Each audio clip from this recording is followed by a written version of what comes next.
il va être question de DNCG. Vous étiez pas mal à nous parler de cela en début de live. C'est vrai qu'on attendait de pouvoir commenter justement la dernière décision en date, qui n'en est pas une. Alors, quelle interprétation doit-on faire de ce nouveau report? J'ai l'impression d'avoir posé la question la semaine dernière, mais que cette semaine, on pourra apporter encore des réponses différentes. Mika? L'interprétation principale, c'est qu'il n'y a pas eu. La NCG, c'est juste une instance qui attend des choses et en face, des personnes qui se présentent pour les donner. Si la décision n'a pas été prise, c'est que visiblement, ils n'ont pas ce qu'ils attendaient.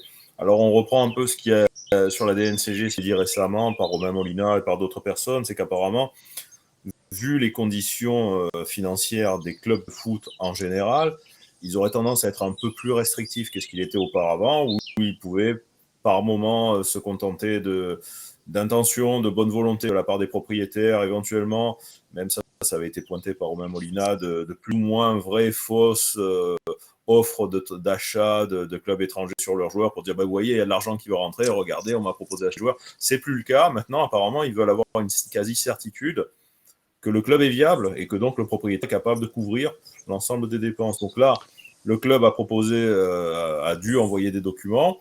La DNCG s'est un peu retranchée plus ou moins en disant que l'actualité était chargée, qu'ils n'avaient pas eu le temps complètement tout étudier. Moi, je pense qu'à mon avis, ils prennent leur temps parce que justement, la décision qui va tomber derrière sera lourde de sens. Mais il y a aussi l'histoire du prêt de la Ligue. Là, apparemment, il y a un gros prêt contracté par la Ligue. Et la condition sine qua non pour avoir la part de chaque club, c'est-à-dire la part de l'OM, je ne sais plus exactement combien c'est d'avoir les comptes du club à zéro. Aujourd'hui, je crois que le club est déficitaire de je ne sais pas exactement combien. Et donc, peut-être qu'ils attendent que l'actionnaire principal, c'est-à-dire Frank McCourt, mette la main à la poche pour combler ce déficit et pouvoir obtenir le prêt de la Ligue, quoi. On s'interroge tous sur la décision que va avoir la DNCG, mais en fait, c'est même pas là-dessus qu'il faut s'interroger. C'est sur les conséquences qu'elle va avoir, parce qu'on se rappelle de sa décision de l'année dernière. Ça ne nous a pas empêché de recruter.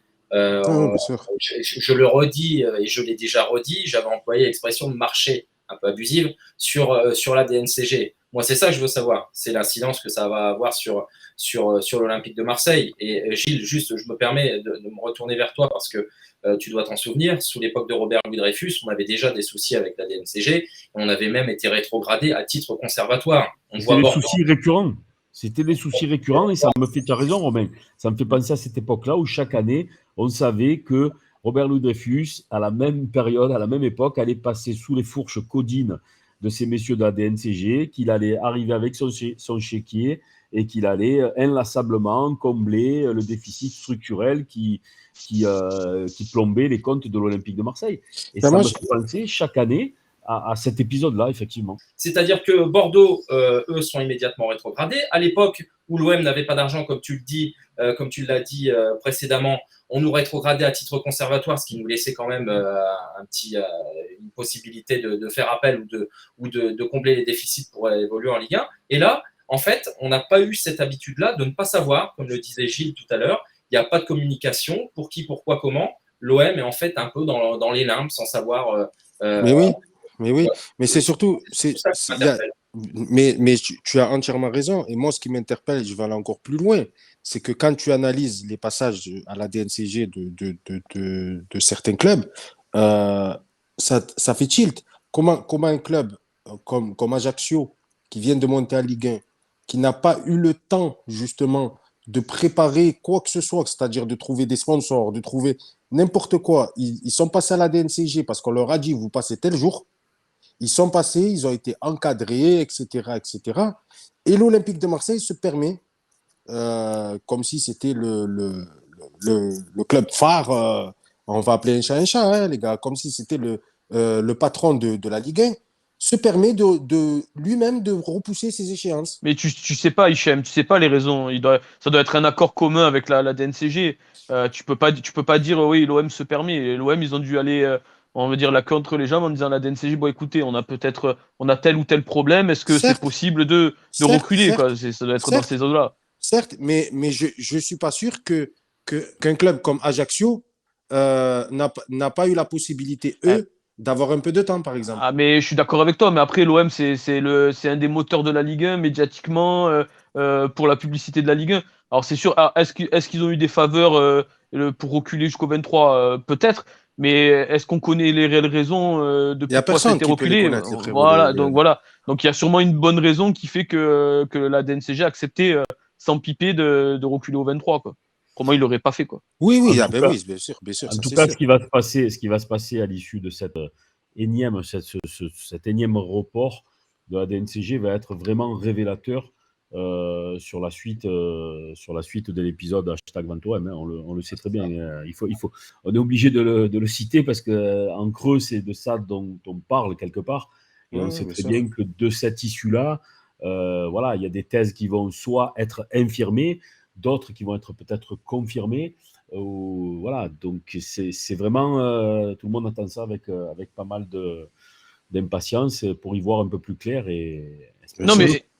et pour revenir sur la communication, dernier point, en fait, moi, ce qui m'a le plus énervé, et là, je commence à le comprendre pourquoi il n'y a pas eu de communication, justement, c'est en fin de saison ne pas voir Longoria, qui est le président, venir te parler, voilà, ben, on est qualifié, on est deuxième. L'année prochaine, on se projette en disant, voilà, on va essayer de monter Il a jamais parlé, et Ouais. il y a pas eu de ligne directive pour cette saison. Bon, je commence à comprendre pourquoi, parce qu'au final, j'ai l'impression que eux, ils sont autant perdus que nous, puisque la DNCG on tarde à passer devant la DNCG, puisqu'apparemment, on n'a pas toutes les garanties ou je ne sais pas quoi requises pour avancer. Donc au final, ouais, la communication, elle est peut-être, plus ça va, plus je me dis que la communication est peut-être muselée pour des raisons qu'on ne connaît pas, qu'on espère connaître, savoir rapidement dans un sens ou dans un autre. Ouais, mais regarde, à la limite, il vaut mieux qu'il parle pas sur la DNCG, parce que l'an dernier, quand on a eu les premières sanctions, entre guillemets, qui ont tombé, on a entendu dire, oui, non, mais c'est pas grave, on va pouvoir lutter, vous inquiétez pas, c'est rien, etc. Et on s'est terminé avec cette histoire rocambolesque d'Harit, où il a fallu qu'on décale les salaires de 2 joueurs. Donc à la limite, tu vois, là, ils ont parlé l'année dernière, suite à la DNCG, et finalement, ça leur a un peu donné tort. Moi, je préfère qu'ils se taisent à ce moment-là. On a Steph qui nous demande si c'est l'OM qui fait traîner les choses ou la DNCG. J'ai envie de te dire que si c'est l'OM, c'est inhabituel parce qu'habituellement, c'est plutôt la DNCG qui réagit sans forcément prendre en considération ce que les clubs veulent. C'est un peu pour répondre aussi à Copers Galfano tout à l'heure qui me parlait de Bordeaux. Ce que je voulais dire, c'est qu'il y a une décision qui est rendue par la DNCG, quitte à ce que tu puisses y remédier, faire appel, comme c'est le cas pour Bordeaux, etc. dans la suite. Nous, il n'y a aucune décision de prise pour l'instant. Non, mais C'est là la bizarrerie. c'est ça, c'est exactement ça. En fait, quoi qu'il arrive, il faut savoir que c'est l'OM qui a demandé un report. Après, pourquoi? On ne sait pas. Pourquoi le pourquoi du report? Il n'y a personne qui sait. Mais c'est bien l'OM qui a demandé à la DNCG un report du délai. Mhm. Oui, Ouais, apparemment, c'est bien l'OM. Ça a été dit par plusieurs Ouais, médias, Guillaume Tarpi, je crois, et plusieurs c'est personnes ça. qui sont informées. C'est Mais ça. c'est vrai que, comme tu dis, Romain, ce qui est la bizarrerie, elle est que, comme tu dis, par exemple, Bordeaux, ils sont rétrogradés en National 1 à titre conservatoire. Ils ont encore un délai pour faire sauter Ouais, cette suspension. ouais. Donc, ils auraient pu, par exemple, je te dis n'importe quoi, nous mettre sous tutelle de recrutement la saison prochaine, avec un délai pour pouvoir présenter des papiers Exactement. en adéquation pour pouvoir lever cette suspension. C'est sûr que, voilà. En fait, moi, je vais être clair, j'ai toujours cette espérance que le club soit cédé. Alors, je suis pas dans les infos, contre-infos, etc. Mais je suis toujours dans l'espérance que le club soit cédé parce que, regarde, on est en train de le voir aujourd'hui. Alors, on a fait une superbe saison, on finit deuxième, mais au final, tous les ans, c'est une galère pas possible pour passer devant la DNCG, les comptes, les machins et tout. Donc, quoi de mieux qu'aujourd'hui, avec un club qui est structuré, avec des gens qui sont mis en place, qui sont structurés, de le vendre et d'avoir des moyens qui te permettent chaque année d'arrêter de regarder la DNCG, d'arrêter de regarder le montant d'un transfert pour tel ou tel joueur et de recruter le meilleur pour l'OM. Voilà, c'est ce que j'ai envie. C'est mon envie. Attendez, excusez-moi, je vais vite 2 minutes sur Twitter parce que je vais relancer le hashtag OM grâce à Yannick et je reviens. Non, Mais justement, non, c'est vrai. je me permets de rebondir sur ce que dit Yannick parce que c'est intéressant et à la fois révélateur de ce qui se passe. Parce que les réactions dans le chat sont assez manichéennes. C'est-à-dire que tout le monde l'espère finalement cette vente et notamment pour l'avenir de l'Olympique de Marseille. Parce que ceux qui sont sceptiques t'annoncent tous justement des décisions difficiles à avaler pour l'Olympique de Marseille et par conséquent un avenir assez sombre. Donc j'espère que ça soit le cas parce que j'ai l'impression qu'il n'y aura pas de demi-mesure par rapport à cette décision de la DNCG. ça va être soit les portes ouvertes justement à quelque chose d'intéressant, voire plus, soit la continuité de la médiocrité à laquelle on est habitué depuis Non, mais Yannick, il a raison. Avec tout le respect que j'ai pour les gens qui sont un peu sceptiques par rapport à cette vente-là, clairement, il faut pas se voiler la face. Aujourd'hui, l'Olympique de Marseille ne peut pas être un club ultra ambitieux ou au moins ambitieux à la hauteur de nous, de notre passion, avec un propriétaire comme Franck McCourt. On va appeler chat un chat, les gars. Il faut qu'à un moment donné, si on veut que le club il évolue, il faut que l'Olympique de Marseille soit muni d'un propriétaire qui a de l'argent. Pas qui vient avec 200 millions d'euros, qui met l'argent, parce que McCourt, il ne faut pas l'oublier, il a mis l'argent, tu vois. Il a mis 200 millions, tu vois. Donc, on peut pas le reprocher. Mais derrière, reste à savoir si c'est le sien. Déjà, mais il ne faut pas un propriétaire comme ça qui vient avec 200 ou 300 millions, qui dit voilà, je mets et après je verrai. Non, il nous faut un propriétaire où quand on a besoin d'un joueur, il sort le chéquier, il paye et le joueur il vient chez nous. C'est comme ça que tu vas pouvoir progresser. Pourquoi? Parce que tu vas avoir les joueurs que tu veux et surtout, ça va te permettre chaque année de te qualifier en Ligue des Champions. Et ça, c'est très, très, très important. Je ne suis pas sûr aujourd'hui qu'avec McCourt, on a la possibilité de pouvoir se qualifier chaque année en Ligue des Champions. Mais le problème, il est le fond. Il faut regarder le fond. Alors, chacun a son avis, mais moi, en tant que supporter de l'OM, je suis abonné depuis 25 ans.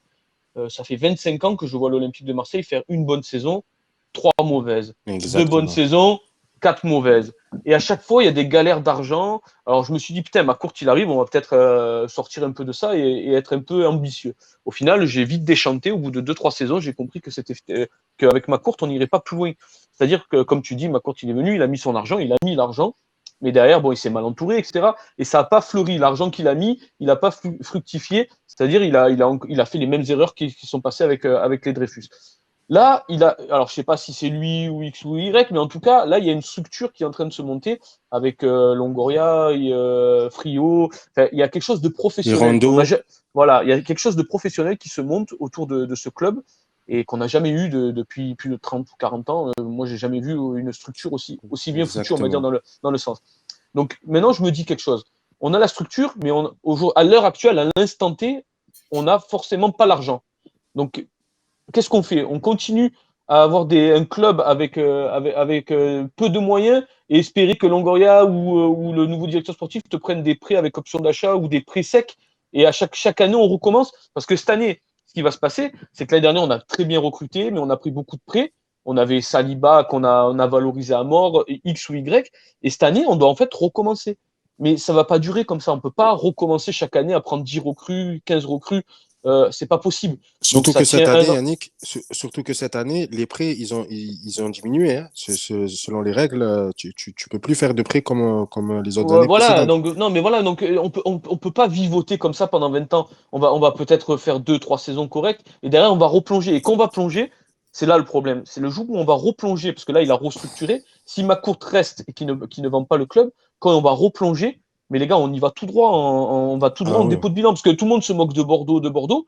Mais pensez que nous, aujourd'hui, on a fini deuxième, on a les revenus de Ligue des Champions, etc. Si McCourt reste, dans l'optique que McCourt reste, que je ne souhaite pas, on s'accroche à l'arbre, à la branche.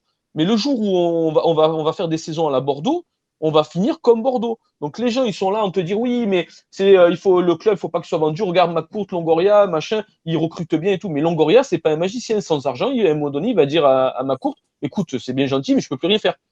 Donc c'est pour ça qu'il faut que le club soit vendu à des personnes. Malheureusement, à Marseille, on n'a pas su faire comme à l'époque le Bayern, dans les années Robert Dreyfus. Au début, il fallait qu'il monte une structure capable de s'autofinancer. Il n'a pas fait. Le problème, c'est qu'aujourd'hui, on a 20 ans de retard et il faut que l'Olympique de Marseille, aujourd'hui, pour s'en sortir, ait un propriétaire richissime et monte crescendo une équipe compétitive. Et derrière, pourquoi pas s'autofinancer, mais en premier lieu, il faudra pendant 4-5 ans être dopé financièrement par une personne richissime. On n'aura pas le choix.